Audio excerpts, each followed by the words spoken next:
Kita masih di dalam seri sejarah dan teologi penafsiran Alkitab. Ya, Bapak Ibu, ini materi yang kita pelajari dalam bulan September di PIK 2 di STUJK.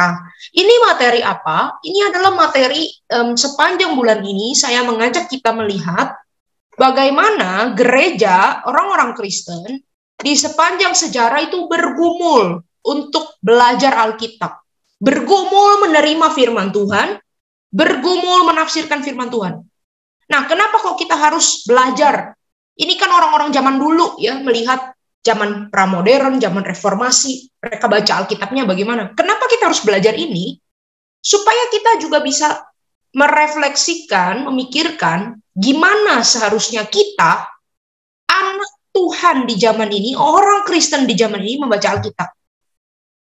Nah, ini gereja di sepanjang sejarah itu bergumul ya untuk menafsirkan Alkitab, mengerti perkataan Tuhan, menerima perkataan Tuhan dalam hidup dan menaatinya. Dan kita juga di dalam bagian pergumulan yang sama, bukan? Nah, sehingga belajar dari sejarah itu akan menolong kita merefleksikan, oh, kalau saya jadi anak Tuhan di dunia ini, di zaman ini, harus bagaimana saya berhubungan dengan Tuhan melalui kitab suci. Nah, ini yang diharapkan dari materi ini. Nah, karena ini adalah materi PIK 2, Bapak Ibu, dan memang ditempatkan di akhir tahun ya. Jadi ini memang materinya agak lanjutan sifatnya. Bapak Ibu perlu terlebih dahulu mendengarkan materi-materi yang bersifat dasar supaya Bapak Ibu tidak tersesat di dalam pembahasan kita atau bisa lebih mengikuti pembahasan kita. Nah, maka saya menyarankan Bapak Ibu, kalau Bapak Ibu belum pernah atau Bapak Ibu lupa-lupa, Bapak Ibu boleh dengar lagi materi-materi yang sebelumnya. Ada materi tentang doktrin Alkitab. Kita punya cukup banyak seri tentang doktrin Alkitab. Bapak Ibu bisa lihat di YouTube STUJK. Lalu di tahun ini juga kita ada belajar sejarah gereja di awal tahun itu, sejarah gereja 4 abad pertama. Bapak Ibu bisa lihat itu untuk mengerti konteks sejarah gereja. Dan di dalam 2 minggu yang sebelumnya, tanggal 7 September kita belajar tentang penafsiran Alkitab pramodern. Lalu 14 September itu penafsiran Alkitab reformasi. Ya, Rabu kemarin kita libur, dan hari ini kita akan belajar tentang penafsiran Alkitab di zaman ini, zaman postmodern. Ya, hari ini judul topik kita adalah Alkitab di tengah zaman postmodern. Di dalam persiapan materi ini, akhirnya materinya agak saya perluas ya, bukan hanya tentang pembacaan Alkitab, tapi bagaimana kita hidup beriman, hidup sebagai orang Kristen di tengah zaman postmodern ini. Ya, Bapak Ibu, untuk mengawali saya mengajak kita baca Alkitab dari 2 Timotius pasal 3, 2 Timotius pasal 3, kita akan membaca 2 Timotius pasal 3 ayat 1 sampai pasal 4 ayat 5. 2 Timotius pasal yang ketiga ayat 1 sampai pasal 4 ayat yang kelima.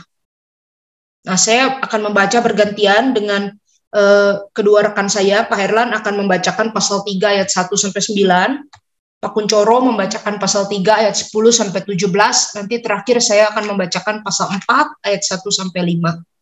Mari Bapak Ibu buka kitab suci 2 Timotius pasal 3 ayat 1 sampai 4 ayat 5. Dan mohon Pak Herlan untuk membacakan bagian yang pertama ini bagi kita. 2 Timotius pasal yang ketiga ayat pertama. Keadaan manusia pada akhir zaman.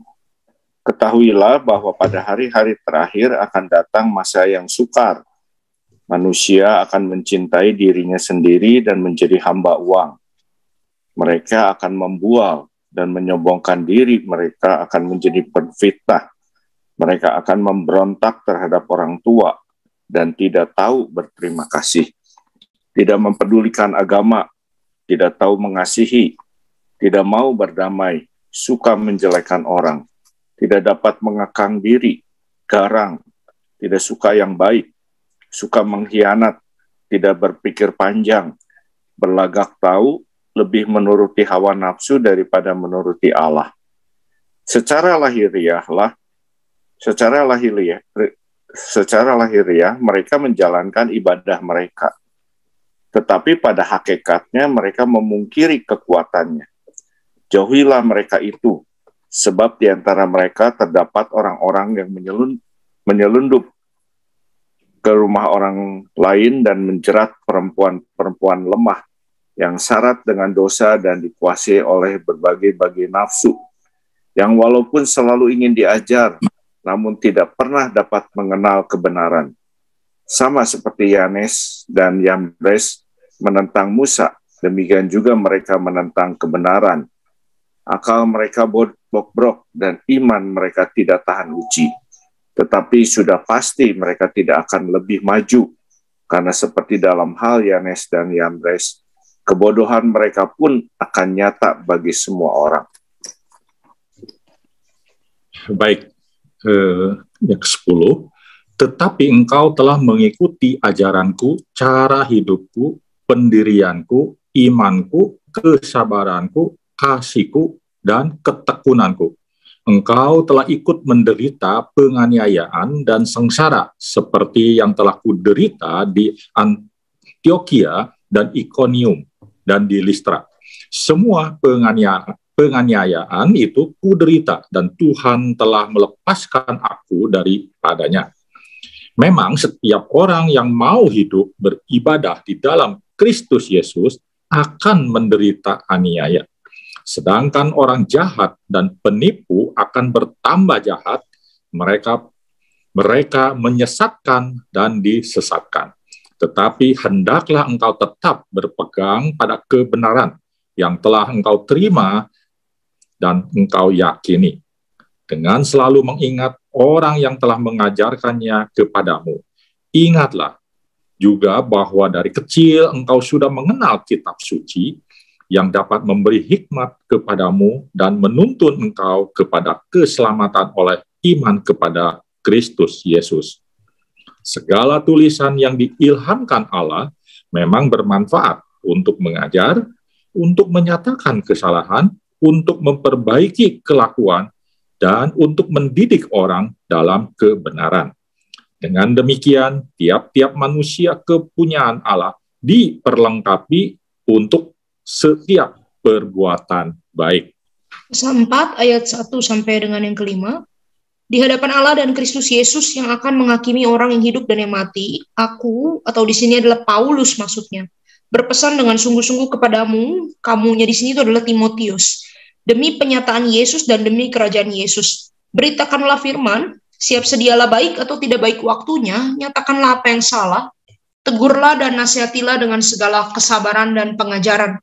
Karena akan datang waktunya, orang tidak dapat lagi menerima ajaran sehat, tetapi mereka akan mengumpulkan guru-guru menurut kehendaknya untuk memuaskan keinginan telinganya. Mereka akan memalingkan telinganya dari kebenaran dan membukanya bagi dongeng. Tetapi kuasailah dirimu dalam segala hal, sabarlah menderita, lakukanlah pekerjaan pemberita Injil, dan tunaikanlah tugas pelayananmu. Demikian jauh pembacaan Alkitab. Nah, Bapak Ibu, apa yang dipaparkan di dalam pasal 3 dan pasal 4, keadaan manusia pada akhir zaman, ini adalah mirip sekali dengan yang akan kita bahas hari ini, yaitu tentang postmodernisme, ya, postmodernisme, ya. Nanti saya akan tunjukkan ya kesamaan-kesamaannya ya dalam pembahasan kita, ya. Nah, jadi Bapak Ibu, untuk materi kali ini ada beberapa buku referensi yang saya gunakan. Yang paling kiri itu buku Pendeta Daniel Lukas Lukito almarhum, itu Rupa-Rupa Angin Pengajaran. Itu bagus sekali kumpulan tulisan tentang bagaimana kita bisa tetap berpegang pada kebenaran Alkitab di tengah-tengah zaman yang berubah-berubah ini, ya. Nah, saya mau mengulang sedikit, Bapak Ibu, kita perlu memahami dulu secara singkat ya tentang sejarah gereja. Ya, kita akan hidup di tahun 2022. Ya, 2022 ini abad 21, Bapak Ibu. Nah, kita jadi orang Kristen itu tidak lahir ujuk-ujuk langsung di abad 21. Ya, kita memang lahirnya mungkin di tahun kita lahir. Mungkin ya pasti semua kita lahirnya di abad 20 yang paling tua ya, 1900 berapa gitu. Saya rasa nggak ada orang yang lahir 1800, nggak ada ya. Pasti 1900-an itu abad 20. Nah, memang kita lahir di tahun itu, tapi kita lahir sebagai orang Kristen. Nah, kekristenan itu sendiri nggak lahir ujuk-ujuk di tahun kita lahir. Kekristenan sudah lahir jauh sebelumnya, pada waktu Yesus Kristus itu mati dan dibangkitkan. Bahkan jauh sebelumnya lagi, kita bisa tahu ya, kekristenan itu lahir akar-akarnya dari mana? Dari bangsa Israel. Ya. Nah, tapi oke lah, katakanlah kita mau mengikuti penghitungan kalender Masehi, ya, setelah Yesus Kristus lahir. Nah, maka yang disebut dengan gereja Kristen mula-mula itu ada di abad 1 sampai 4. Ya, nah kita perlu paham karena apa? Karena sepanjang zaman ini umat Allah, orang Kristen itu bergumul terus menghadapi tantangan zaman yang berbeda-beda sampai jadi seperti sekarang ini. Nah, jadi kalau kita sekarang hidup di gereja, Bapak Ibu mungkin sering mendengar gereja Injili, gereja Reform. Nah, itu kenapa bisa ada? Karena sejarah. Ya, karena itu adalah reaksi-reaksi, respons-respons terhadap sejarah. Ya, reformasi itu adalah respons terhadap kepausan misalnya. Ya, Injili, Puritanisme itu respons terhadap kaum sekuler, ya, kaum radikal yang hidup semau-maunya sendiri seperti itu ya. Nah, jadi kenapa gereja Kristen bisa jadi seperti sekarang ini? Ya, itu adalah bentukan sejarah. Nah, Bapak Ibu, gereja mula-mula itu abad 1 sampai 4, lalu periode pertengahan itu abad 5 sampai 15. Nah, ini disebutnya pra-modern. Jadi sebelum modern ya, pra-modern. Nah, ini memang perubahan sejarahnya itu akan sangat ketara sekali, akan sangat terasa sekali itu di pra-modern ke modern itu ya. Modern itu mulai abad 15 akhir sampai 19. Reformasi ada di sana, di abad modern ya, di periode modern. Nah, lalu mulai abad 20 itu berarti tahun 1900-an periode kita yang sekarang ada di dunia ini itu adalah postmodern. Nah, saya mau sedikit menjelaskan secara singkat saja semangat zaman ya, dibagi 3 ya, pra-modern, modern, postmodern. Nah, kalau orang pra-modern ya, sebelum abad 15 sampai 16 dari abad 1 ya, itu mendapatkan kebenaran, pokoknya dengar satu hal itu benar, itu dari mana? Dari otoritas. Ya, pokoknya orang tua yang ngomong, atau orang berkuasa yang ngomong, atau gereja yang ngomong, dari sononya lah. Jadi legenda atau cerita atau satu ajaran itu diturunkan itu gampang sekali. Ya, kalau di zaman pramodern ini, pokoknya ada orang berkuasa ngomong A, ya udah itu akan turun terus-menerus sampai ke bawah. Ya, lalu kalau ditanya, kenapa kok ini jadi kebenaran? Kenapa kamu percaya ini? Ya karena saya diajarin ini seperti itu oleh guru saya. Karena saya diajarin seperti itu oleh orang tua. Ya pokoknya begitu aja dari dulu. Ya tidak dipertanyakan sumber kebenarannya, nggak dipertanyakan. Pokoknya kalau udah terima dari pihak yang berotoritas, ya itu diterima. Itu kebenaran. Ya tidak akan pernah berpikir itu otoritas bisa salah. Enggak. Ya pokoknya saya dengar dari orang yang lebih tua dari saya, orang yang lebih berkuasa dari saya, orang yang lebih pintar dari saya, ya itu benar. Nah ini pramodern cara berpikirnya seperti itu. Lalu konsep berpikir atau filsafat manusianya itu adalah agama plus sains.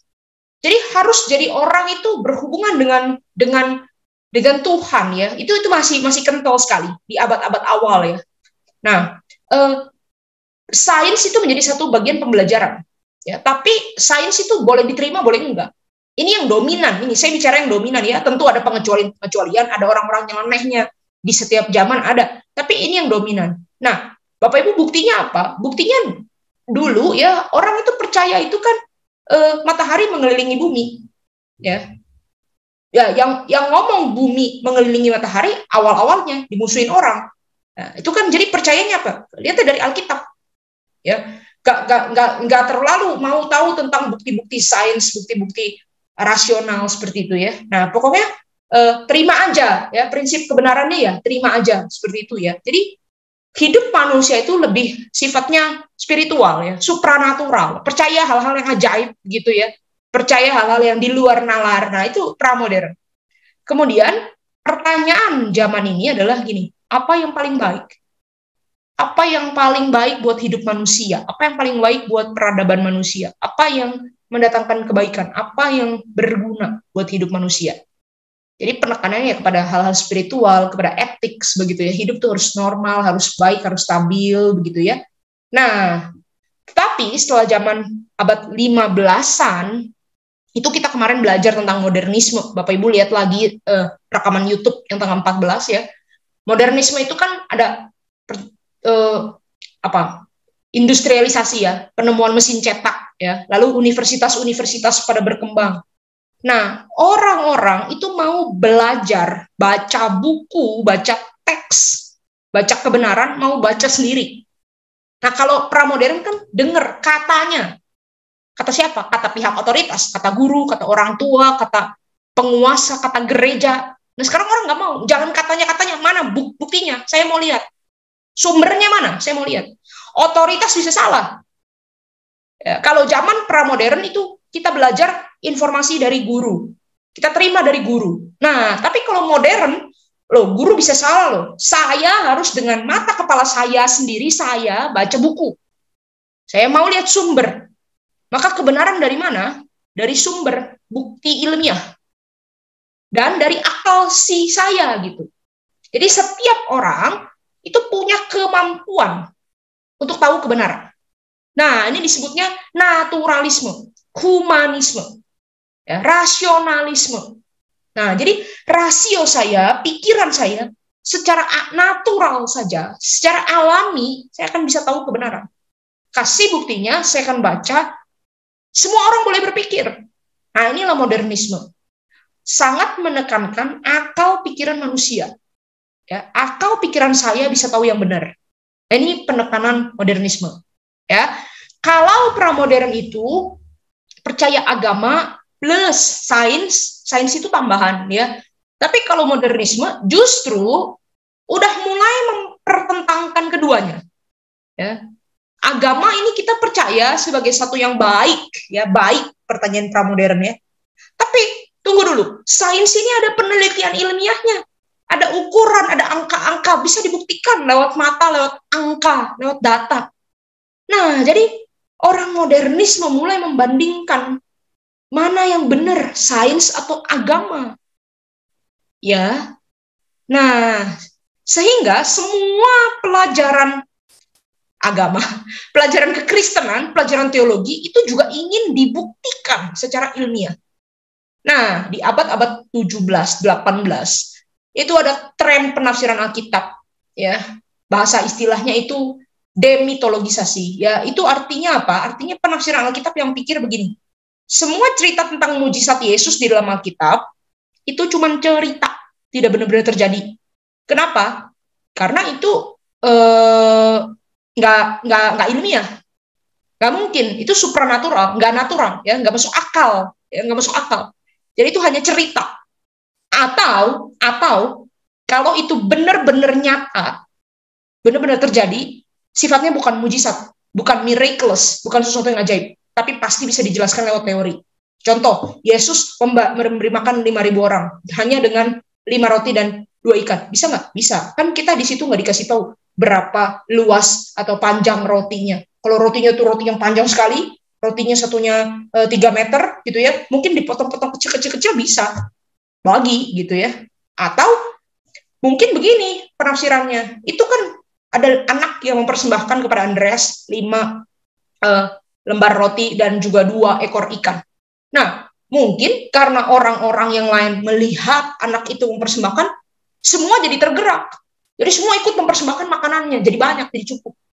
Nah, jadi mau memberi penjelasan terhadap hal-hal yang mujizat, ya. Jadi mujizat itu nggak ada, ya, tapi bisa dijelaskan lewat rasio. Ini modernisme, ya, modernisme. Jadi tidak mau percaya hal-hal yang sifatnya nggak masuk logika, yang nggak bisa dijelaskan, ya, hal-hal yang hanya iman gitu ya, natural, yang supranatural itu kurang diterima, ya. Pokoknya maunya semua yang nalar, semua yang logika. Pertanyaan zaman modernisme adalah apa yang paling benar? What is truth? Apa yang paling benar? Nah, jadi pertanyaan ini, sains sama agama itu apa yang paling benar? Nah, kekristenan di zaman modern itu sifatnya selalu pembuktian bahwa Alkitab itu benar, iman Kristen itu benar, ya, Yesus itu benar, semua sifatnya pembuktian. Dan kalau ekstrim menjadi Kristen yang disebut fundamentalis, selalu berpikir begini, kita paling benar, semua yang lain salah gitu. Tafsirannya Kristen ini paling benar, semua yang lain salah. Nah, ya kita perlu paham kenapa ini terjadi, karena ini terjadi di tengah-tengah zaman seperti itu. Tapi Bapak Ibu, mulai abad 20, ya, tahun 1900-an, ya, dan sebenarnya sih populernya itu mulai tahun 70-an, 80-an sih kalau di barat, ya. Kalau di Indonesia mungkin 2000-an baru masuk. Itu ada disebut postmodernisme. Postmodernisme itu apa? postmodernisme itu ya setelah modernisme, postmodern gitu ya, setelah modernisme. Kalau pramodern itu kebenaran dari sumber otoritas, kalau modernisme kebenaran dari otak manusia dan dari bukti ilmiah, kalau postmodernisme ya kebenaran dari mana? Dari tafsiran pendapat pribadi dan komunitas. Ya, bedanya apa sama modern? Bedanya begini. Kalau kita melihat ya sumber kebenaran di dalam kekristenan apa? Misalnya Alkitab ya, Alkitab. Nah, kalau orang modern dia akan bilang Alkitab ngomongnya A, berarti harus A. Dan cenderung menafsirkan secara literal. Alkitab ngomongnya A, berarti A. Nggak ada A aksen, nggak ada AB. Ya, pokoknya A. Nah, kalau yang postmodern, iya betul, Alkitab ngomong A. Tapi tunggu dulu, A ini maksudnya apa? Tafsiran saya, A ini bisa begini loh. Tafsiran dia, A ini bisa begini. Jadi, kebenaran itu dianggap, ya udah, ini adalah teorinya, tapi bagaimana teori ini bisa berarti, bermakna, itu tergantung tafsiran tiap orang. Saya mengertinya bagaimana. Satu kebenaran, Tuhan itu baik, itu kebenaran. Oke, itu kebenaran. Tapi apa makna Tuhan itu baik, itu tergantung tafsiran kita. Bagi saya baik itu apa? Baik itu kalau Tuhan kasih saya uang yang saya butuhkan. Baik itu kalau Tuhan menolong saya lulus ujian. Baik itu kalau Tuhan A. Baik itu kalau Tuhan B. Baik itu kalau Tuhan C. Jadi satu kebenaran itu ditafsir dengan berbagai macam dan yang dilihat makna yang benar itu ya tafsiran-tafsiran itu. Ya ini postmodern. Ya postmodern itu karena postmodern itu kan sifatnya ini ya, jadi apa? Kebenaran itu bisa banyak sekali begitu ya. Nah, maka kalau misalnya sains sama agama, ya kita nggak usah pertentangkan. Dua-duanya boleh. Sains punya kebenarannya sendiri, agama juga punya kebenarannya sendiri. Dua-duanya boleh. Yang penting dua-duanya berguna. Ya, yang penting dua-duanya bisa memberi manfaat bagi hidup manusia. Nah, kalau pertanyaan zaman pramodern adalah apa yang paling baik? What is the highest good? Ya, apa yang paling baik, mengejar kebaikan yang tertinggi. Dan ya tentu saja kalau orang Kristen di zaman pramodern akan bilang kebaikan yang tertinggi itu Tuhan, gitu ya. Nah, kalau modernisme itu kan apa yang paling benar. Nah, tentu saja orang Kristen bilang kebenaran yang tertinggi itu Tuhan. Nah, seperti itu ya. Nah, kalau postmodern bertanyanya begini, apa yang paling indah? Dari antara semua pilihan kebenaran yang ada, karena kebenarannya jadi banyak nih. Nggak cuma satu, kebenarannya banyak. Nah, dari semua kebenaran ini, mana yang paling indah, yang paling memuaskan, yang paling appealing, ya, yang paling menarik? Nah, biasanya orang-orang Kristen postmodern, dan ini terjadi di tren saya, zaman saya dan teman-teman saya yang mengumuli teologi, ya, kami biasanya orang-orang belajar teologi muda-muda, umur-umur 20-an, 30-an sekarang, kami suka mempromosikan Tuhan itu sebagai the ultimate beauty, ya, beauty itu kata yang kita suka pakai itu beauty gitu. Jadi kekristenan itu mau ditampilkan sebagai sesuatu yang beautiful gitu. Ya kalau zamannya pramodern mungkin kekristenan ini sangat baik gitu ya, sikap hidup yang baik, etika yang baik, musik yang tinggi, seni yang tinggi gitu ya. Nah kalau modernisme itu misalnya kental sekali dengan apologetika, misalnya dengan rasional. Ini yang paling benar. Yang paling benar adalah A, B, C, D, E. Nah, kalau kita yang muda-muda, teolog-teolog postmodern, itu kita suka mempromot gereja kekristenan itu sebagai narasi yang lebih indah. Ini semua boleh benar, tapi kita mau kasih yang paling indah. Paling indah, yaitu Yesus gitu. Kira-kira seperti itu ya. Nah, Bapak Ibu, ini bukan pilihan. Jadi saya memaparkan ini, bukan mau mengajak Bapak Ibu gini, pilih mana yang paling baik. Bukan. Saya cuma mau kasih tahu, ini pergerakan dunia. Ini pergerakan dunia. Ada pramodern, ada modernisme, ada postmodern. Dan ini real terjadi. Nah, sekarang kita hidup di zaman postmodern. Semangat zamannya seperti ini. Nah, di dalam zaman postmodern ini, ada orang Kristen, ada orang non-Kristen. Nah, maka kekristenan itu perlu berhadapan atau berinteraksi dengan postmodernisme ini. Jadi orang Kristen postmodern. Ya, postmodernisme itu umpama udara, Bapak Ibu, di tengah-tengah zaman kita. Kalau Bapak Ibu hidupnya di tahun 1900 sampai 2022, ini adalah ya kita sekarang ini di zaman postmodern, yang kita hirup itu postmodern. Ya, seperti kayak misalnya kalau nanti zaman bergerak kepada misalnya zaman uang digital ya, misalnya ya, zaman uang digital. Sekarang udah banyak ya, tapi masih ada yang pakai uang fisik. Tapi ada beberapa peneliti ekonomi kan mengatakan someday, at the future nanti, itu uang fisik udah nggak pakai, semua pakainya e-wallet ya, semua pakainya GoPay, OVO, Shopee, Dana dan sebagainya gitu ya. Nah, ya udah, jadinya itu kalau kita lihat ya, uang iman itu uangnya di mana? Uangnya nggak ada, uangnya angka yang di HP doang, tinggal diklik. Tapi itu uang. Nah, itulah zaman ya. Jadi saya mau katakan postmodernisme itu nggak bisa ditolak. Ini adalah udara tempat kita hidup sekarang ini, dunia ini, ya ini postmodernisme. Nah, makanya yang kita perlu lakukan adalah mengenali semangat zamannya, pemikiran zamannya, dan bagaimana jadi orang Kristen yang taat pada Tuhan di tengah-tengah zaman postmodernisme ini. Ya, saya tidak sedang mengatakan bahwa postmodernisme itu paling salah. Kita semua harus balik ke pramodern. Gak bisa. Sekarang udah 2022. Gak bisa balik ke abad 3. Gak bisa. Ya, itu udah gak bisa. Secara historis udah gak bisa. Tetapi maksudnya adalah kita perlu pahami pergerakan sejarah. Bagaimana menjadi anak Tuhan yang taat di tengah-tengah zaman postmodern ini. Bagaimana saya menjadi orang Kristen yang cinta Tuhan yang taat di zaman postmodern. Bagaimana menjadi teolog. Kalau saya ya belajar teologi di tengah-tengah zaman postmodern ini, jadi teolog yang tetap setia pada kebenaran firman. Ya, nah kira-kira ini adalah yang akan kita bahas secara sejarah ya. Jadi postmodern itu apa? Secara waktu itu adalah periode setelah abad 19 ya. Jadi tahun 1900-an sampai sekarang. Nah, secara semangat ya. Intinya postmodernisme itu mau melawan yang modernisme, ya. Tidak mau ada satu yang paling benar. Kalau modernisme kan pertanyaannya apa yang paling benar? Berarti satu yang paling benar. Nah, kalau postmodern tidak mau ada yang paling. Semua boleh benar. Ya, semua boleh benar. Saya benar bukan berarti kamu salah. Kamu benar bukan berarti saya salah. Kita nggak bisa bilang paling benar. Semua ada benar-benarnya. Terus kalau gitu bagaimana menilai mana yang lebih tinggi nilainya? Yaitu dari antara semua kebenaran, mana yang paling indah, mana yang paling manis, mana yang paling memuaskan jiwa, mana yang paling menarik. Nah, itu pertanyaan zaman postmodernisme. Ya, Bapak Ibu lihat pergerakan zamannya ya, seperti ini ya. Nah, ini beberapa karakteristik pemikiran postmodern. Saya agak pelan-pelan jabarkan ya. Yang pertama itu tidak ada kebenaran yang objektif dalam dirinya sendiri.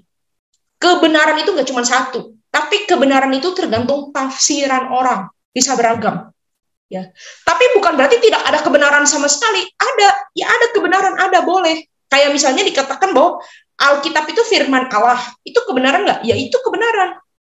Tapi pertanyaannya begini, apakah Alkitab itu firman Allah semua bagiannya? Nah itu tunggu dulu, tergantung. Ada pihak tertentu yang bilang hanya PB yang benar. Ada pihak tertentu yang bilang hanya perkataan Yesus yang benar. Ada pihak tertentu yang bilang kalau mujizat-mujizat itu bukan firman Tuhan, itu mah cuma cerita doang. Nah, tapi perkataan Alkitab firman Allahnya itu kebenaran nggak? Kebenaran. Tapi tafsiran orang terhadap kebenarannya itu yang berguna, yang orang lebih percaya. Nah, kemudian secara teori ya, orang-orang postmodern itu percaya begini. Di dunia ini kan kita hidup itu berdasarkan teks ya. Teks itu adalah apapun yang kita terima ya, bisa buku itu teks ya, bacaan itu teks. Lalu film yang kita tonton, nah itu teks ya. Lagu yang kita dengar itu teks. Nah, Alkitab itu teks ya kan? Alkitab itu teks. Nah, teks itu ditulis oleh satu orang pengarang. Nah, orang-orang postmodern itu percaya begini. Begitu pengarang itu udah selesai nulis, saya nulis buku nih, saya udah selesai nulis, lalu buku saya jadi, sayanya udah mati, sayanya udah hilang. Yang hidup adalah si buku itu. Sayanya udah gak diperlukan. Nah, bedanya apa dengan pramodern dengan modern? Kalau pramodern itu justru buku ini tidak akan ada artinya kalau saya tidak menjelaskan buku itu. Jadi sumber otoritas dari si penulis. Ya. Kalau modernisme itu, ya pokoknya semua orang membaca, teksnya dibaca dan langsung dapat makna. Tapi kalau postmodern itu, misalnya terhadap pembacaan Alkitab ya Bapak Ibu ya, kan berpikir begini, Injil Matius, siapa yang tulis? Ya Rasul Matius. Ya, Rasul Matiusnya udah mati. Saya nggak perlu tahu Matius itu siapa, dia murid siapa, dia hidup di zaman apa, kenapa dia menulis ini, saya nggak perlu tahu. Yang saya perlu tahu apa? Saya baca aja teksnya, sesuai kondisi hidup saya. Bapak Ibu bisa paham ya? Markus tulis oleh siapa? Rasul Markus, temannya Petrus. Markus mendapatkan data dari Petrus. Nah, ini semua perlu bagi orang pramodern, bagi orang modern. Tapi bagi orang postmodern, saya nggak perlu tahu. Markus ini udah mati, saya nggak perlu tahu. Saya cuma perlu baca Markus, lalu saya menafsir sendiri. Dari yang saya baca ini, menurut saya maknanya apa? Nah, tapi ini kalau di dalam Alkitab, kita nggak akan bisa berpikir seperti ini. Kenapa Bapak Ibu? Memang Matius sudah mati, Markus sudah mati. Paulus yang tadi menulis surat Timotius itu sudah mati.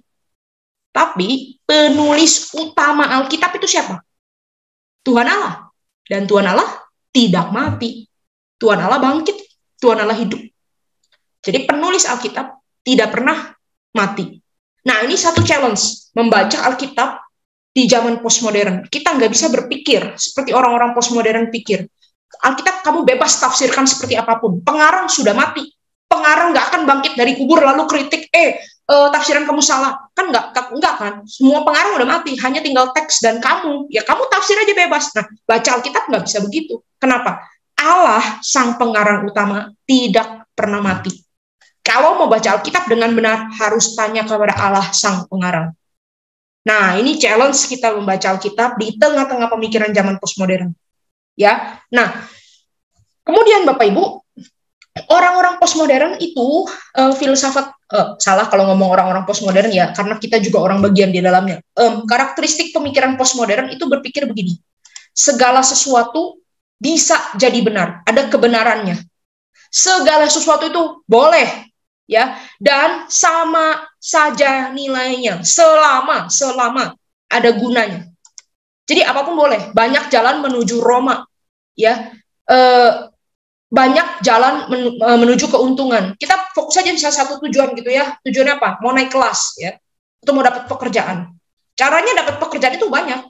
Bisa bunuh orang lain gitu ya. Misalnya kita 10 orang sama-sama lamar pekerjaan, bisa kumpulin. Caranya kan banyak, bisa kumpulin portofolio kita jadi bagus supaya kita yang diterima gitu ya. Atau bisa di hari wawancara kita kalahkan semua orang lain supaya tinggal kita kandidat yang tersisa. Bisa banyak cara. Ya, dan itu semuanya boleh bagi orang postmodern. Yang penting bisa mencapai tujuannya. Bisa sesuai dengan kebutuhan kita. Nah, jadi di dalam bergereja juga misalnya perintah Tuhan bagi gereja apa? Mengabarkan Injil misalnya, ya, mengabarkan Injil. Udah, kita disuruh mengabarkan Injil. Nah, kabarkan Injilnya boleh dengan berbagai cara. Ya, boleh dengan khotbah, boleh dengan tidak ada khotbah gitu ya. Kita bikin gereja kita bukan lagi worship tapi show misalnya begitu ya. Kan untuk mengabarkan Injil. Nah, boleh. Nah, saya tidak bilang ini benar atau salah. Kita belum sampai pada penilaian itu. Saya hanya mau menunjukkan ini yang terjadi di zaman postmodern. Ya, jadi Bapak Ibu jangan cepat-cepat menghakimi juga ya, santai dulu. Ini kita masih melihat keadaan zaman, ya. Nah, pemikiran postmodern yang lain ada satu karakteristik yang khas ya. Ini disebutnya pragmatisme, ya, pragmatisme. Kalau bisa yang gampang, nggak usah cari yang susah. Yang penting ujung-ujungnya sama-sama mengerjakan kebaikan. Ada manfaat bagi saya. Ya, kalau bisa yang gampang, nggak usah cari yang susah. Tuhan suruh kita berhubungan harmonis dengan sebanyak mungkin orang. Ya, misalnya ya, berhubungan harmonis dengan sesama manusia. Ada satu orang yang sangat nyebelin buat saya, sangat menyakiti hati saya. Nah, cara Alkitab, cara yang susah itu apa? Mengampuni dia. Itu cara yang susah. Tapi kalau ada cara yang gampang, gak usah cari yang susah. Cara yang gampang apa? Jaga jarak. Yang penting kan tetap bisa harmonis. Yang penting kita tetap bisa baik, gak usah deket. Yang penting gak ribut. Kan kata Alkitab gak boleh berantem kan? Intinya kan gak boleh berantem. Yaudah, saya gak berantem. Bisa juga tidak mengasihi. Saya tidak mengampuni. Nggak apa-apa. Kan mengampuni susah. Nah, kita pokoknya sama-sama baik aja. Nah, ini pragmatisme. Kalau bisa yang gampang, nggak usah cari yang susah. Pelayanan. Pelayanan menuntut pengorbanan. Nah, lalu kita membuat, kalau disuruh pengorbanan, wah orang nanti nggak mau. Misalnya contohnya begini ya, mau pilih majelis. Nah, mau pilih majelis harus ikut pembinaan 12 kali. Oh, itu susah. Gak usah. Kita susah, kalau susah itu ngapain ya? Nggak akan ada yang mau. Jadi kita cari yang gampang. Bagaimana yang gampang? Jadi majelis aja dulu, pembinaannya nanti menyusul. Kan bisa sambil. Yang penting sama-sama bisa. Nah, Bapak Ibu lihat ya, ini tren semangat pragmatisme. Apakah Bapak Ibu dan saya sudah termasuk ke sana? Nah, ini sedikit banyak mungkin kita sudah terpengaruh karena kita hidup di zaman ini. Ya, tapi ini saya hanya mau memaparkan ini yang terjadi di zaman ini. Nah, orang-orang Kristen, hidup Kristen itu adalah hidup yang selalu berinteraksi dengan semangat zaman. Tuhan menyelamatkan kita, itu Tuhan tidak bikin kita hidup di dalam bubble, ya di dalam lingkaran yang terisolasi dari dunia. Kita anak Tuhan, kita diprotek pakai seal gitu ya, pakai bungkus sehingga tidak kena di zaman. Enggak, ya kita hidup di tengah-tengah zaman, maka harus ngerti semangat zaman. Nah, kita dipanggil Tuhan untuk hidup taat firman Tuhan di tengah perubahan gejolak zaman dan budaya. Ya, di tengah zaman yang menyakitkan, di tengah zaman yang berubah-ubah, zaman yang membingungkan, bagaimana tetap hidup sesuai firman? Harus mengenali zaman. Nggak bisa naif pakai kacamata kuda. Oh, saya mah Kristen, ikutin firman, nggak peduli zaman. Pokoknya lurus aja hidup begitu, sesuai dengan Kristen, tidak ikut zaman. Nggak bisa. Ya, itu namanya belum menggarami, belum menerangi. Tapi kalau kita hidup sebagai garam dan terang, itu adalah hidup benar-benar di tengah zaman, kita kenali kondisi zaman, dan kita memberi dampak, melakukan firman di tengah zaman. Nah, sampai di sini dulu, Bapak Ibu, apa ada diskusi pertanyaan, silakan untuk memperjelas bagian ini. Memang ini awal-awal, mungkin sesuatu yang baru dan rada teoritis, kita diskusi dulu kalau ada yang kurang dipahami. Nanti ke belakang mungkin akan sifatnya sangat praktis. Ya, silakan Bapak Ibu kalau ada diskusi pertanyaan boleh silakan. Apakah Bapak Ibu sudah memahami apa itu postmodernisme? Kalau ada yang belum paham, boleh kita diskusi, tidak apa-apa.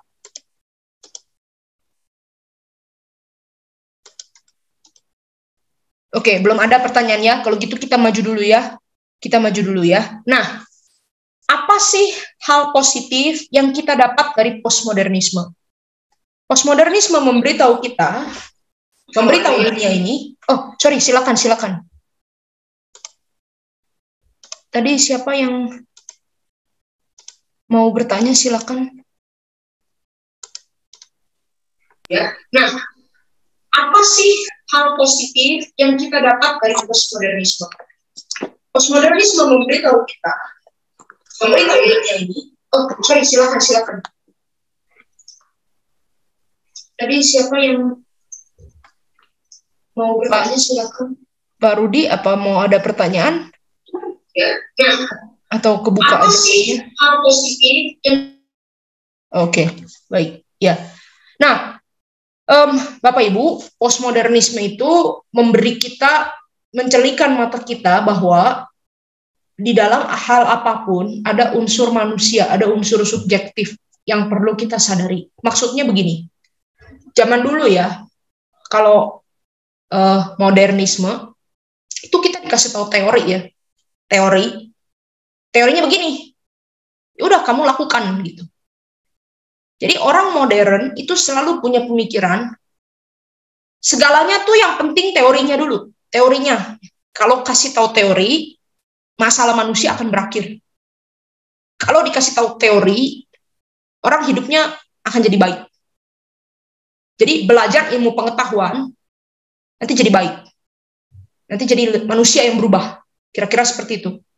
Belajar di universitas, melatih akal, kognitif, otak, nanti itu meningkatkan kualitas hidup. Jadi contoh ya, kalau di dalam gereja, zaman modern itu berpikirnya begini. Bagaimana supaya orang bisa hidup saleh? Belajar doktrin.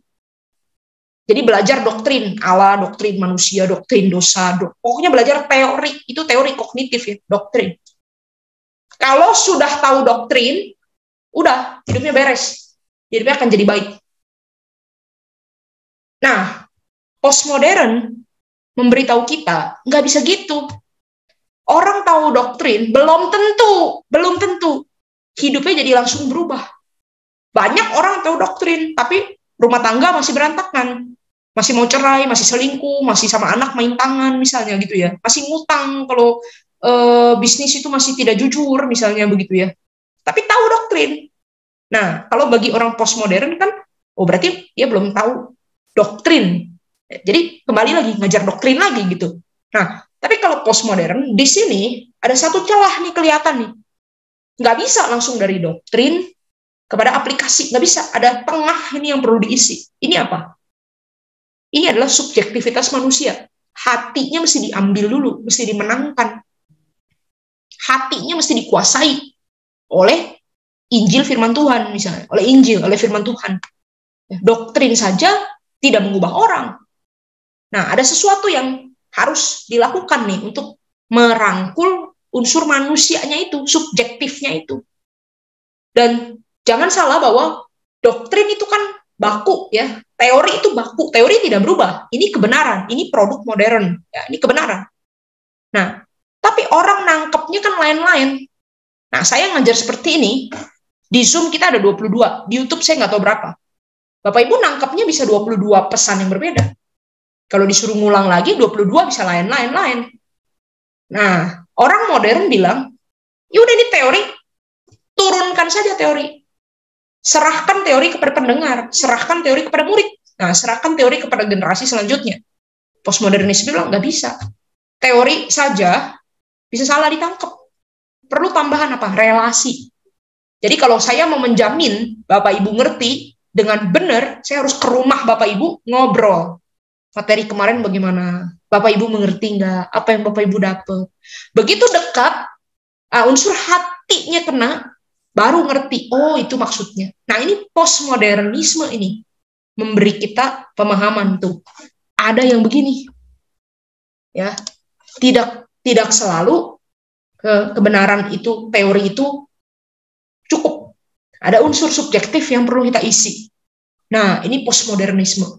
Ya. Kemudian yang kedua, postmodernisme juga memberi kita sumbangsih. Ini sumbangsih, ya. Truth itu perlu, kebenaran itu perlu. Goodness, kebaikan itu perlu. Tapi keindahan, beauty itu juga perlu. Nah, kekristenan itu punya truth, punya doktrin, teologi, teori punya, kebaikan punya, etika, ya, ethics ya. Kebaikannya kekristenan apa? Ya harus hidup baik gitu, ada etik. Tapi kalau anak muda itu melihat, anak muda zaman sekarang ya, teori doang dan hidup baik doang, itu membosankan. Gak menarik, gak indah. Nah, makanya ada unsur X yang orang-orang postmodern gumulkan. Seperti saya ya, teolog-teolog muda yang postmodern itu kami menggumulkan. Bagaimana ini membuat teologi itu ada beauty di dalamnya gitu, ada keindahan.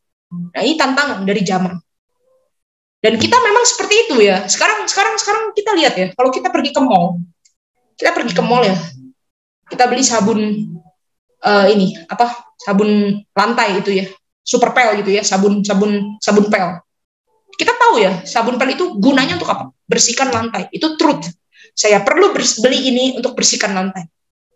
Dan ada kebaikan nggak? Ada. Pakai ini akan membersihkan lantai. Dan kebaikan yang saya tahu dari setiap itu adalah mana yang tidak beracun, kandungannya tidak beracun. Ya, pilih gitu ya. Dari 10 merek, ini semuanya 10-nya tidak beracun. Nah, sekarang kalau kita udah tahu semuanya bermanfaat, semuanya tidak beracun, semuanya ini truth, semuanya ini goodness. Yang menentukan kita beli itu yang mana? Yang beauty, yang bungkusnya lebih bagus, atau yang wanginya lebih enak. Beauty, Bapak Ibu. Nah, ini selera pribadi, unsur manusia. Nah, ini postmodern. Ya, ini postmodern. Jadi ini yang kita pahami ya. Nah, sampai di sini dulu, ini ada satu pertanyaan saya mau bahas ya. Postmodernisme tidak bertujuan paling benar, tetapi paling indah. Apakah ini maksudnya setiap agama tidak bisa mengatakan paling benar? Ya, betul, betul. Bagi orang-orang postmodern, kalau cuma bilang kekristenan paling benar, itu kurang itu. Ya bukannya nggak boleh ya, benar, boleh. Ya kekristenan sebagai sesuatu yang paling benar. Oke, kita udah tahu itu benar. Tapi emang di dalam Islam nggak ada kebenaran? Emang semua Islam sama sekali salah? Kan ada juga kebenaran. Ada kebenaran-kebenaran kecil lah misalnya di dalam Islam. Ada kebaikan-kebaikan. Emang di dalam Buddha nggak ada kebenaran? Nggak ada kebaikan? Kan kalau dibilang suruh Jangan terlalu banyak makan hewan, makan tanaman aja gitu ya. Itu kan baik, itu kan benar, itu kan goodness itu. Ya. Nah, jadi challenge-nya adalah bukan hanya menunjukkan kekristenan paling benar, tapi bagaimana menunjukkan dari antara semua cara pandang manusia, kekristenan paling indah, paling menarik, paling beauty. Cuman di satu ini ada yang paling indah, paling memuaskan.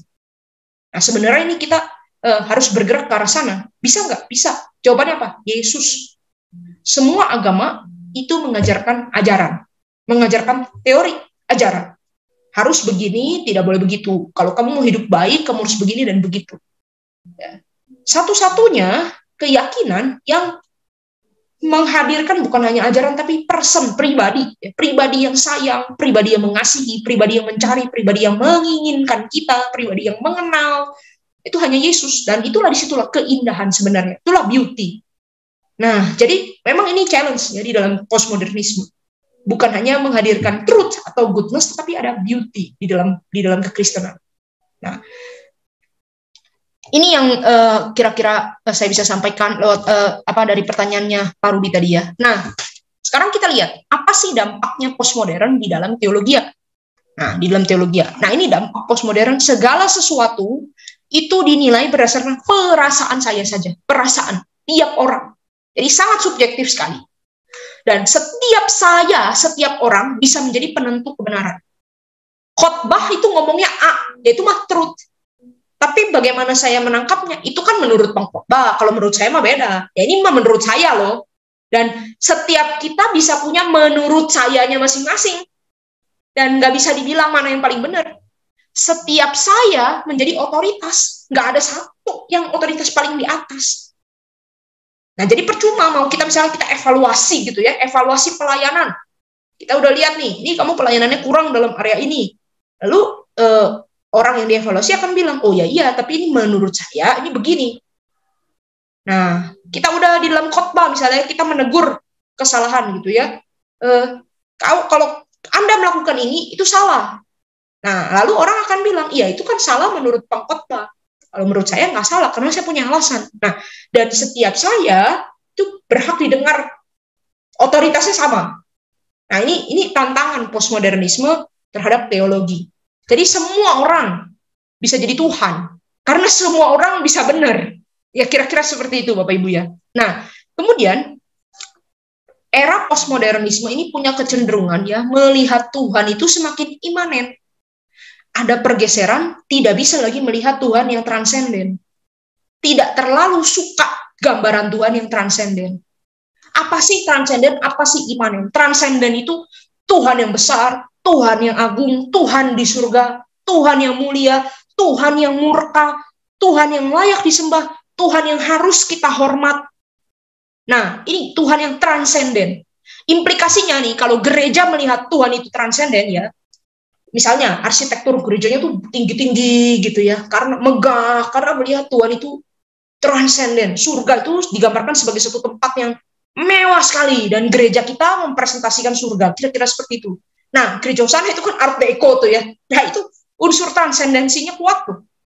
Ya, nah, lalu lagu-lagunya tuh lagu-lagu yang ya teratur, misalnya musiknya klasik, ya kebanyakan seperti itu. Liturginya sangat tertata. Itu Tuhan itu transenden. Kita nggak boleh sembarangan menghadap Tuhan.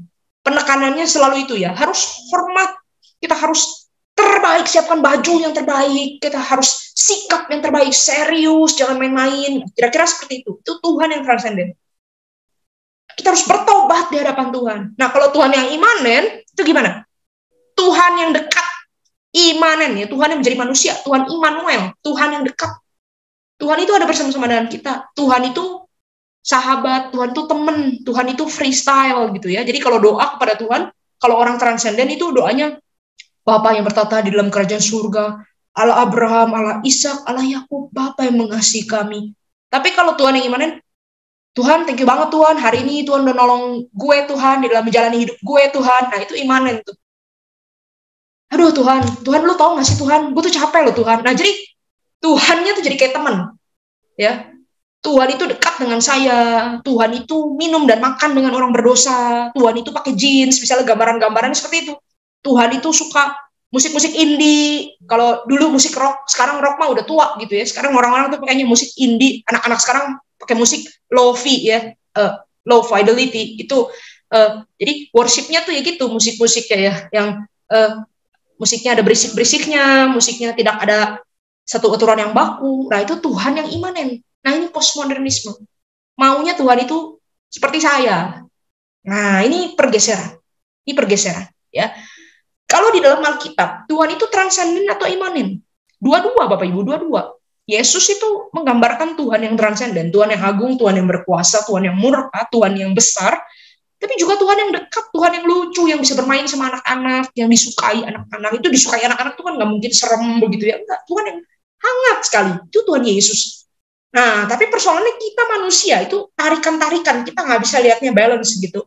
Kita ini antara mau Tuhan transenden, jadi konvensional, atau Tuhan imanen, kontemporer, karismatik. Nah, kita selalu cara melihatnya seperti itu. Kita kurang bisa tuh untuk balance tuh. Nah, ini dampak postmodernisme. Kemudian, ini bahaya nih. Tuhan seharusnya sesuai dengan kriteria pemikiran saya. Karena kebenaran itu tergantung perasaan saya. Jadi Tuhan juga harusnya sesuai perasaan saya.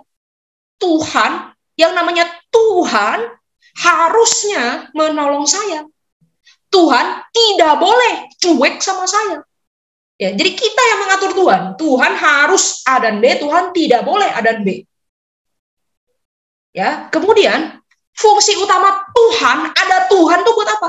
Kasih saya keuntungan, tolong saya, bantu saya, berkati saya, jaga saya. Oke, sebagai timbal baliknya apa? Saya akan berbuat baik. Itu kan yang Tuhan mau, saya berbuat baik, tapi Tuhan kasih saya yang saya perlu. Beres. Itu urusan manusia dengan Tuhan. Nah, ini istilah teknisnya adalah moralistik terapeutik deism.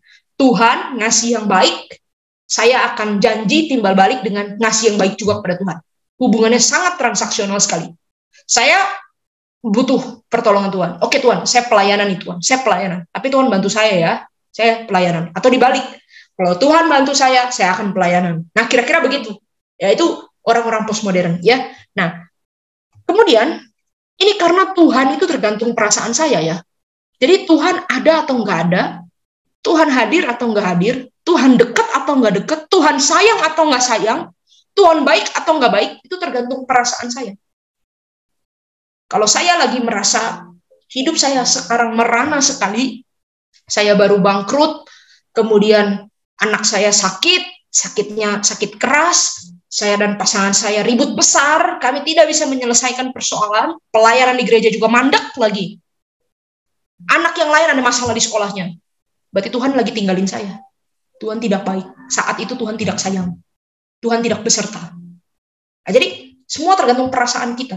Tapi kalau hidup lagi lancar gitu ya, dapat rezeki besar, lalu anak-anak itu baik, diterima di perguruan tinggi, dapat bonus kita, ya, lalu ya kita sepertinya dapat kebaikan yang sangat banyak gitu ya, keuntungan yang sangat, wah Tuhan itu sedang sangat baik, Tuhan sedang sangat memberkati saya, Tuhan sedang sangat dekat. Jadi Tuhan ada atau enggak, Tuhan hadir atau enggak, Tuhan dekat atau enggak, tergantung perasaan saya. Begitu juga di dalam ibadah. Kalau saya lagi bisa nyanyi sampai angkat-angkat tangan, nangis, tersentuh sekali dengan satu lagu, berarti Tuhan ada. Saya baca saat teduh. Kalau saya lagi saat teduh, lalu saya kena dengan satu ayat, dapat banget berkat, saya sampai tertegur nangis, berarti Tuhan bicara. Kalau enggak, berarti Tuhan enggak bicara. Nah, tergantung perasaan saya. Tergantung perasaan saya. Nah, ini hidup beriman di zaman postmodern. Tapi saya mau katakan, Bapak Ibu, kebenarannya adalah realitas Tuhan itu tidak tergantung perasaan kita, tidak tergantung diri kita. Firman Tuhan, ya dan amin, tidak tergantung perasaan kita. Tuhan Yesus itu namanya Immanuel, with us God, Allah yang selalu bersama dengan kita. Dia bersama sekarang, entah kita rasa atau tidak rasa. Tuhan itu ada. Tuhan mengasihi saya, itu tidak tergantung perasaan saya.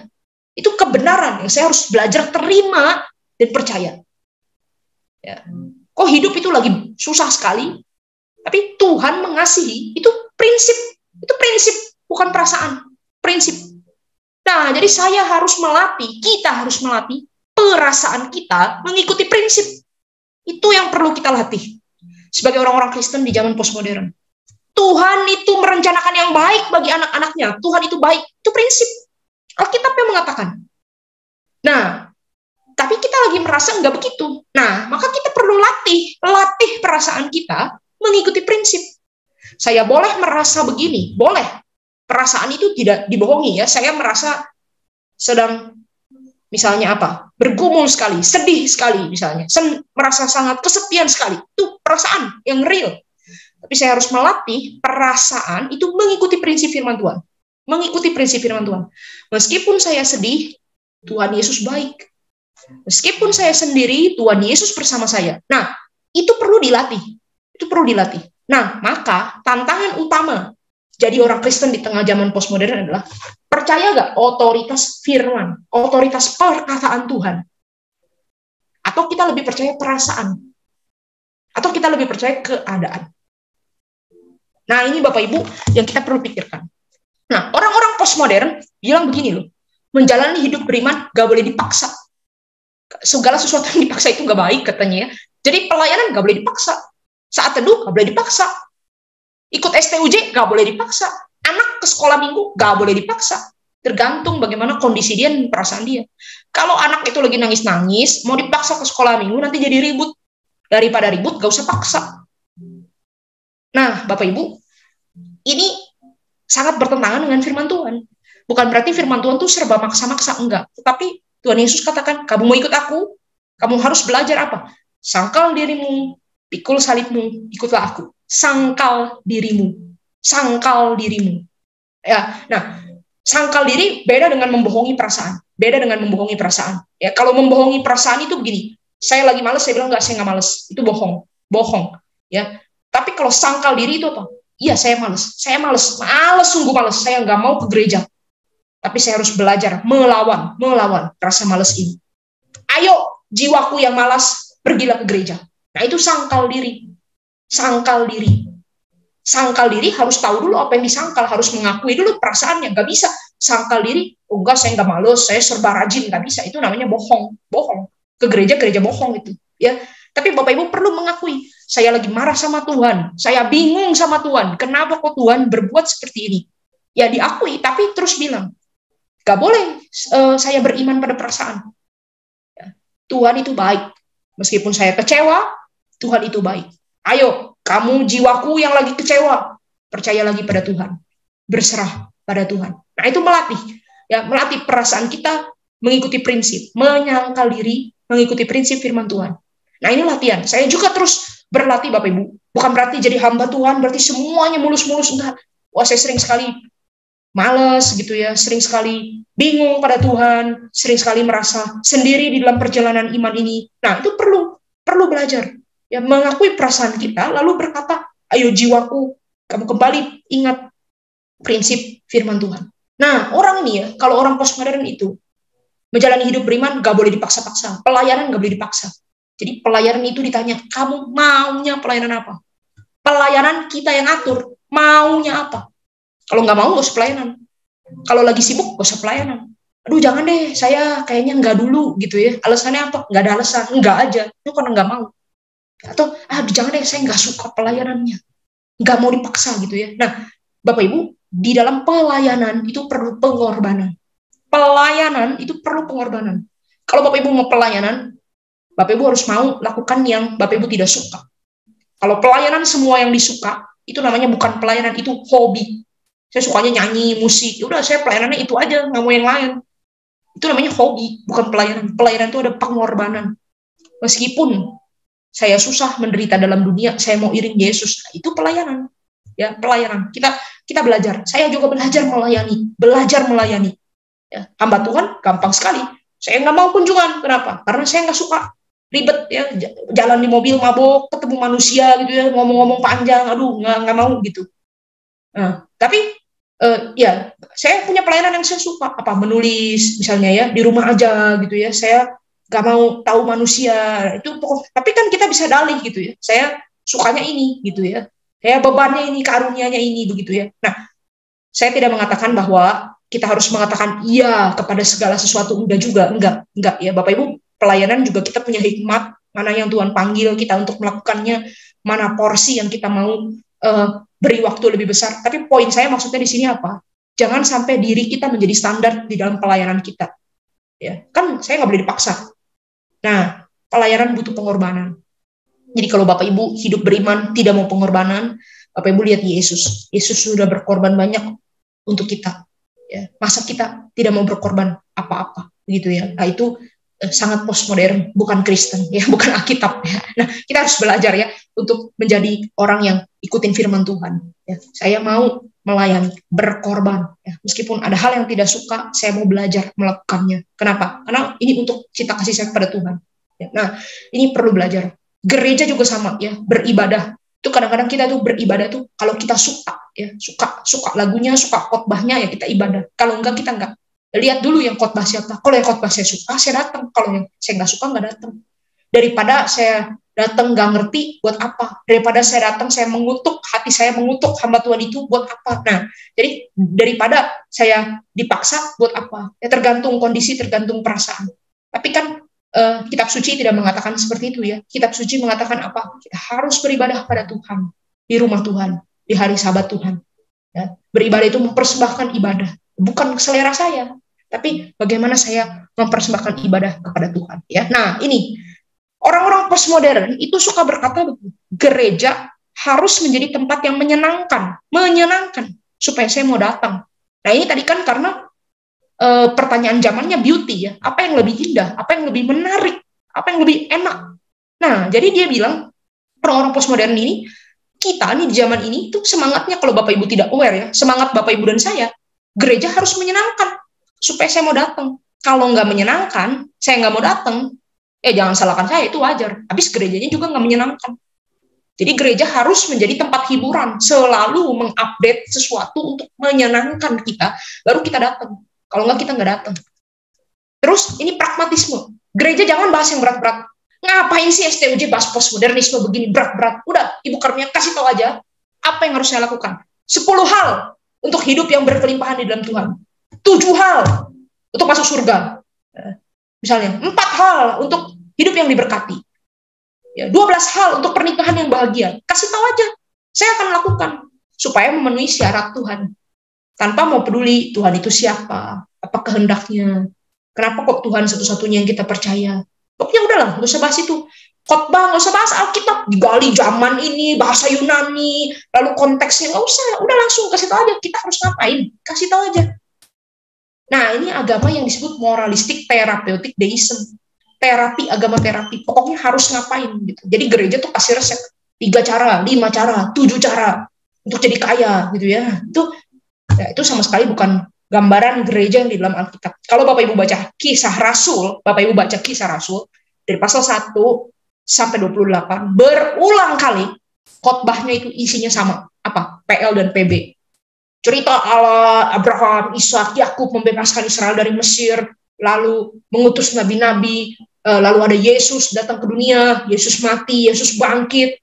Itu Kisah Rasul ngomongin itu semua. Nah, saya mau cepat saja karena waktu kita. Nah, dampak postmodernisme terhadap pembacaan Alkitab, ya. Alkitab itu firman Allah. Kita di zaman postmodern percaya Alkitab firman Allah, tapi bukan satu-satunya otoritas dalam hidup saya. Alkitab itu baik, Alkitab itu buku yang baik, ajarannya baik, tapi bukan tertinggi. Otoritasnya apa? Ya tadi itu perasaan saya, keadaan saya. Ya, saya percaya Alkitab itu ada kebenaran di dalamnya, dan Alkitab itu ajarannya baik, tapi realita hidup saya beda jauh dari Alkitab. Jadi jangan paksa saya menerapkan semua Alkitab dalam hidup saya. Ya. Firman itu kondisi ideal. Kalau tidak ideal, maka ada pengecualian. Firman Tuhan katakan apa? Kasihlah musuhmu. Tapi persoalannya apa? Ini di tengah-tengah saya musuh semua. Nah, ini pengecualian pasti. Nah, jadi kalau kondisi ideal, saya bisa lakukan firman. Tapi kalau tidak ideal, ada pengecualian. Tidak lakukan firman. Nah, firman itu baik. Tapi dunia ini jahat. Kalau saya ikutin firman, saya naif. Nanti saya hancur di dalam dunia. Kalau saya hancur, emang Yesus mau tanggung jawab untuk hidup saya? Emang gereja mau tolong saya? Jadi firman ya, oke, ini satu hal. Khotbah ya, ini satu hal. Disuruh usaha jujur, ya, disuruh mengampuni, ya itu satu hal. Tapi kalau saya lakukan, terus saya rugi, terus hidup saya hancur, siapa yang mau tanggung jawab? Ya, saya harus berjuang dong di tengah hidup saya. Jadi ini firman saya tahu, teorinya tahu, idealnya. Tapi praktek hidup saya, ya beda lagi. Ini postmodernisme. Firman itu dipercaya sebagai firman Allah dan baik, tapi bukan satu-satunya otoritas. Apakah Bapak Ibu dan saya termasuk orang Kristen seperti ini? Kalau gitu apa otoritas dalam hidup kita? Apakah betul otoritas dalam hidup kita tetap firman Allah? Atau perasaan kita? Atau keadaan kita? Orang-orang, ada 3 jenis orang Kristen ya. Yang pertama itu baru bisa percaya firman kalau sesuai keadaan, kalau sesuai perasaan. Kalau sesuai, ya saya merasa baik, oke, Tuhan itu baik. Saya sedih, Tuhan tidak baik. Jadi Tuhan baik atau enggak, itu sesuai perasaan saya. Ya. Saya lebih percaya keadaan dibandingkan firman Tuhan. Lebih percaya perasaan daripada firman Tuhan. Nah ini jelas tidak alkitabiah, tidak biblical. Kristen yang alkitabiah di tengah-tengah zaman postmodern seperti apa? Alkitab ini otoritas tertinggi, ini perkataan dari Tuhan, Tuhan tidak mungkin salah. Ini prinsip. Saya bisa hidup dengan perasaan yang berbeda-beda. Perasaan berubah-berubah, keadaan berubah-berubah. Saya harus latih perasaan saya mengikuti prinsip firman Tuhan. Percaya perkataan Tuhan lebih dari keadaan saya, lebih dari perasaan saya. Ini challenging, ini berat. Ya. Tapi ini kita perlu latihan, Bapak Ibu. Kita perlu latihan.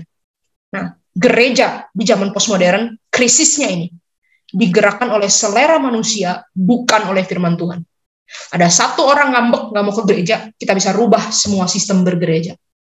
Bukan oleh firman Tuhan. Ya.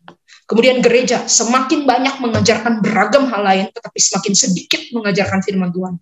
Kadang-kadang kalau di dalam gereja itu ya, dibilangnya begini ya, kadang-kadang bukan gereja Hosana ya, tapi ini gereja yang umum yang saya dengar. Khotbah tuh jangan berat-berat, khotbah tuh jangan panjang-panjang. Saya pernah dipesenin ya khotbah di satu gereja. Tolong ya Bu ya, khotbahnya 15 menit aja, 15 menit. Kenapa? Karena acara kita udah penuh. Cuman ada waktu 15 menit untuk khotbah. Dalam hati saya pikir gini, ngapain ngundang jauh-jauh ya? 15 menit udah ngomong aja sendiri gitu. Ya, bukan mau ngomong-ngomong panjang, bukan. Tapi Bapak Ibu perhatikan cara pandangnya ya. Khotbah dikit aja dikit. Kita punya hal lain yang lebih penting. Khotbah ini cuma tempelan doang. Tempelan. Kayaknya nggak afdol kalau gereja nggak ada khotbah. Kita di gereja tuh sekarang belajar macam-macam. Ya.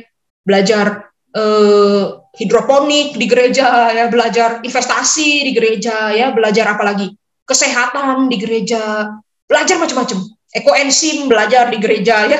Tapi belajar Alkitab, jangan banyak-banyak lah, sedikit-sedikit aja. Kalau banyak-banyak pusing, nanti nggak ada orang yang mau. Bapak Ibu, saya kok pengen ya punya gereja yang orang itu bisa ngomong begini. Saya nggak mau ke gereja situ, cara ke gereja sana. Kenapa? Khotbahnya bahas Injil terus, saya nggak mau Injil. Itu berarti gereja kita benar. Itu berarti gereja kita benar. Tinggal kita nanti menerapkan perkataan Tuhan Yesus di Yohanes 6 kepada yang tersisa. Kamu nggak mau pergi juga, gitu ya. Ketika mendengar Injil, orang-orang akan menolak. Itulah orang-orang yang tidak diselamatkan. Tapi perintah Tuhan kepada gereja adalah mengajarkan firman. Nah, ironis sekali kalau gereja itu maunya semakin sedikit ngajarin firman. Anak muda mah jangan khotbah Alkitab dalam-dalam, mereka nggak ngerti. Jangan cerita Simpson ya, jangan cerita Nebukadnezar, nggak ngerti. Anak muda kasih yang ringan-ringan lah, Rehan yang susah dilupakan gitu ya. Selalu ingat Rehan sebab Rehan baik. Ya, kalau selalu ingat Tuhan sebab Tuhan baik enggak, ya, tapi Rehan iya gitu. Jangan khotbah Henok, Metusala, anak muda nggak ngerti, pasti nggak suka. Ya semakin kita nggak khotbahin, dari mana mereka akan tahu? Nggak akan pernah tahu, nggak akan pernah dengar. Gereja udah kehilangan kepercayaan kepada Injil. Nah ini krisis di zaman postmodern. Bapak Ibu, problem yang serius di zaman ini adalah buta Alkitab. Riset Lifeway di Amerika tahun 2020 mengatakan hanya 45% dari orang-orang yang rutin ke gereja tiap minggu yang baca Alkitab selain hari Minggu. Jadi Alkitabnya cuma betul-betul dibawa baca di gereja. 1 dari 5 orang itu tidak pernah baca Alkitab sama sekali. Kemudian ini di Inggris, ya, riset kepada anak-anak sekolah minggu di Inggris. Kalau di dunia Barat itu kan cerita kelahiran Yesus itu sesuatu yang umum ya. Ada bonekanya, ada hiasannya di mal-mal, ada di kartu Natal dan sebagainya. 1 dari 3 anak sekolah minggu nggak tahu kalau kelahiran Yesus ada di Alkitab. 1 dari 3 anak sekolah minggu nggak tahu. 59% anak sekolah minggu nggak tahu cerita Yunus ada di Alkitab. Nah, ini kemudian penelitian kepada orang tua sekolah minggu, orang tua. 30% orang tua sekolah minggu tidak tahu di Inggris ya, kalau Adam, Hawa, Daud, dan Goliat, dan orang Samaria yang murah hati, itu ada di Alkitab. 27% orang tua anak sekolah minggu anehnya percaya Superman dan Harry Potter itu cerita Alkitab. Ini di Inggris. 50% orang tua sekolah minggu percaya Hunger Games ada di Alkitab. Hunger Games itu seri film ya, nanti Bapak Ibu bisa browsing sendiri. Di Indonesia bagaimana? Kemarin tahun 2020, STT Saat itu punya lembaga penelitian melakukan survei kepada kaum muda, umurnya 12 sampai, kalau saya nggak salah tuh 28 gitu ya, dari gereja-gereja Injili Tionghoa. Ada keraguan di antara kaum muda bahwa Alkitab itu buku yang diinspirasikan Allah dan berbeda dari buku-buku moral dan historis lainnya. Cukup dari data ini, ada anak-anak muda yang percaya bahwa Alkitab itu, oh ya, cuman buku sejarah, ya, cuman ajaran agama. Nah, ini ngeri sekali. Bapak Ibu cek anak-anak kita, seberapa mereka kenal Alkitab. Remaja pemuda, bagaimana mau menyelamatkan generasi muda? Bukan dengan cara dikasih acara-acara hiburan ya, bikin permainan, bikin taman bermain di gereja gitu ya. Kemarin satu orang anak remaja bercanda sama saya, bikin serodotan dong ini dari lantai 3 ke bawah gitu ya. Bukan itu untuk membuat mereka happy, bikin ring basket, bikin time zone di dalam gereja, pizza party setiap hari, enggak. Tapi apa? Ajarkan kitab suci. Di Tribun Hoover bilang, kalau mau pelayanan anak muda yang berhasil itu ajarkan kitab suci. Nah, ini yang terus kita perlu gumulkan ya Bapak Ibu ya. Nah, ada beberapa prinsip yang harus dikembalikan untuk kita hidup berdasarkan firman Tuhan di tengah zaman postmodern. Yang pertama, harus percaya Alkitab itu satu-satunya otoritas tertinggi. Apa yang Tuhan katakan di sini adalah benar. Challenge diri kita. Bapak Ibu, waktu kemarin ya, belum lama ini, di dalam saat teduh itu ya, saya ditegur Tuhan ya. Kayaknya kok betul ya, saya ini susah sekali. Ada satu hal yang saya susah percaya, ini perkataan Tuhan, begitu. Nah, tetapi di dalam saat teduh itu, saya bergumul dengan satu kebenaran firman, dan di situ saya sadar gitu ya, oh iya, saya harus percaya sungguh-sungguh perkataan Tuhan.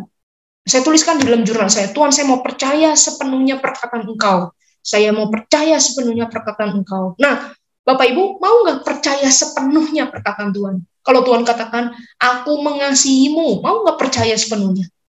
Tuhan itu baik, mau nggak percaya sepenuhnya? Tuhan merupakan yang baik, mau nggak percaya sepenuhnya? Jangan kita hanya percaya perasaan kita atau keadaan kita. Tapi mari kita percaya Alkitab ini satu-satunya otoritas tertinggi. Dan kedua adalah percaya ya. Jadi kita percaya Alkitab itu otoritas dan kita percaya perkataan Tuhan lebih dari perasaan ataupun keadaan kita. Nah, praktik yang harus diterapkan ada 4 Bapak Ibu. Yang pertama, baca Alkitab. Ya, ini kembali ke dasar. Kalau kita sudah hidup di era postmodern yang seperti ini, saya harap kita semua melatih diri kita membaca Alkitab seluruhnya tanpa dipilih-pilih. Mau mulai bacanya dari mana? Terserah, dari mana aja boleh. Mau baca PB dulu, PL dulu, mau baca teks-teks yang sulit, terserah. Tapi baca seluruhnya. Dari Kejadian sampai Wahyu, Bapak Ibu baca, jangan di-skip. Jangan skip Imamat, jangan skip silsilah, jangan skip kitab Zakaria, ya. Baca semua tanpa dipilih-pilih. Karena apa? Karena ini perkataan Tuhan, kita harus dengar semuanya. Disiplin diri kita dan anak-anak dari kecil, ayo baca Alkitab. 1 hari 1 pasal, nggak apa-apa. 1 hari 1 perikop, nggak apa-apa. Tapi harus baca Alkitab. Ya. Kemudian lakukan firman, lakukan. Nah, ini penting. Kita tuh baca tapi tidak mau lakukan. Kenapa tidak mau lakukan? Karena nggak percaya jaminan perkataan Tuhan. Nanti kalau saya lakukan, saya kalah. Nanti kalau saya lakukan, hidup saya bisa hancur. Nanti kalau begini bagaimana? Kita lebih takut manusia, lebih takut dunia ini, lebih takut perasaan kita. Taat perasaan kita, tidak taat firman Tuhan. Nah, ini kita perlu latih diri, ya. Lakukan firman. Saya terus juga bergumul dalam hal ini. Mari kita sama-sama melakukannya, ya Bapak Ibu ya. Kemudian belajar Alkitab di gereja. Jadikan Alkitab menu utama dalam gereja. khotbahkan Injil. Ya, Bapak Ibu, kalau Bapak Ibu di gereja, Bapak Ibu khotbahnya Alkitab ya, Injil ya, Bapak Ibu harus bersyukur. Berarti masih khotbahkan yang benar. Ya, kelompok kecil belajar Alkitab ya. Jangan hanya belajar buku panduan bagus, iya bagus, tapi jangan sampai kejar buku nggak baca Alkitab. Nah, jangan sampai. Ya. Pastikan Alkitab itu menjadi dasar yang mendorong gereja kita, praktek pelayanan kita diuji berdasarkan Alkitab. Dan kemudian yang terakhir, saya mau mendorong Bapak Ibu untuk melakukan Lectio Divina. Lectio Divina itu apa? Lectio Divina adalah membaca Alkitab sambil berdoa. Jadi baca satu teks sambil kita mendoakannya. Contoh, kalau kita baca ya jangan khawatir gitu ya. Nah, kita sambil doa. Tuhan, firman-Mu mengatakan jangan khawatir. Tapi jujur Tuhan, saya ini khawatir sekali loh. Tentang apa misalnya? Tentang keuangan saya, tentang masa depan saya. Saya khawatir tentang anak-anak saya. Gimana ya? Gimana caranya supaya saya jangan khawatir? Ya, Tuhan tolong saya. Lalu kita baca ayat itu berulang-ulang. Sampai ayat itu ngeresep ke dalam hati kita, meresap. Jangan khawatir gitu ya. Sampai itu menjadi meresap. Jadi kalau dunia ini postmodern mengajarkan self-talk, ya, nah kita perlu ganti dengan scripture talk. Scripture talk ya. Bicarakan firman ke dalam diri kita sendiri. Bicarakan firman. Ya. Nah ini adalah latihan. Supaya akal budi kita, batin kita diperbaharui terus-menerus oleh Roh Kudus dengan firman Tuhan. Nah, sampai di sini Bapak Ibu yang bisa saya sharingkan. Silakan. Puji Allah, puji Allah, puji Allah Tritunggal. Mulia-mulia bagi Allah, pemberi kurnia keselamatan.